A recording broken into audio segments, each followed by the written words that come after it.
Hello. Today we are going to discuss and answer the question, why were Mesopotamians paid in beer? Before coins and credit cards, getting a paycheck of beer sounds like a good deal, right? But before we get into specific terms, let's narrow down the time and the place.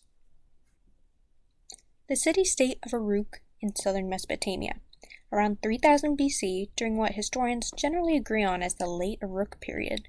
The city of Uruk was around 2 square miles in area, and the city-state itself was one of the first to have such a large population, around 25,000 to 50,000.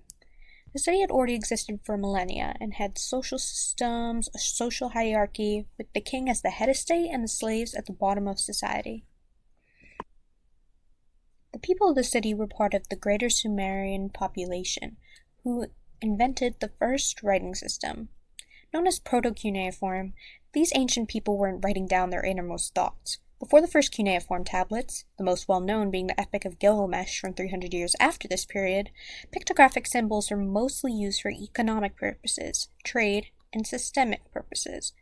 A common type of the scripture was a cylinder seal, a hard stone engraved with pictures and symbols, so when rolled in wet clay, it left its message.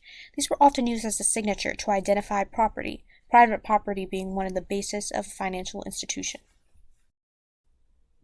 But more day-to-day messages were written on basic clay tablets, such as this particular tablet, believed to be describing a worker's payment.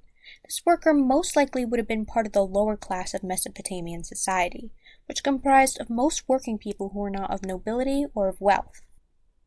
The etching of what appears to be someone drinking from a bowl is translated as ration, and the triangular, conical shapes are translated to beer, meaning that their rations were being paid to them in beer. At the time, alcohol wasn't only for its effects, it was a vital source of food and hydration, but ancient beer wasn't the Miller Lights of today. Some even don't consider it as beer. It was thick, frothy, and made from only barley, compared to the hops and other ingredients used today.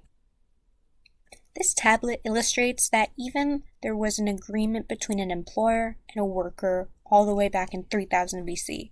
The deep lines supposedly depict the number of rations to a particular worker, meaning that hierarchy played a role in different jobs gave more or less to different kinds of workers. In the city of Uruk, citizens weren't required to fend for themselves through hunting and agriculture, as the majority of the world still practiced. They were guaranteed a food source and a valuable commodity for contributing to the larger economy. Systems such as these allowed technology to progress, as people didn't always have to worry about where their next meal was coming from. The Sumerians were the inventors of some of the first financial tools, in particular, the contract. It is an agreement that not only trades two commodities, it transcends time, as it promises to provide a good in the future, after the service is provided by a worker. Here's an example of a land contract from the early 3rd millennium BC during the late Uruk period. It is a permanent record of the transfer of irrigated lands on a stone tablet. The large circles denote the area of the plot which was sold, and there are two names, the person selling the land and the person receiving it. Later, millennia after the fall of Sumer, workers continued to be paid in alcohol. From ancient Egyptian pyramid workers to wine in medieval Europe, the drink has constantly been traded for services. But this simple fact of ancient Mesopotamia reveals an important story on the origins of economy, the written word, and how a civilization can develop on a pastime humans have enjoyed for thousands of years.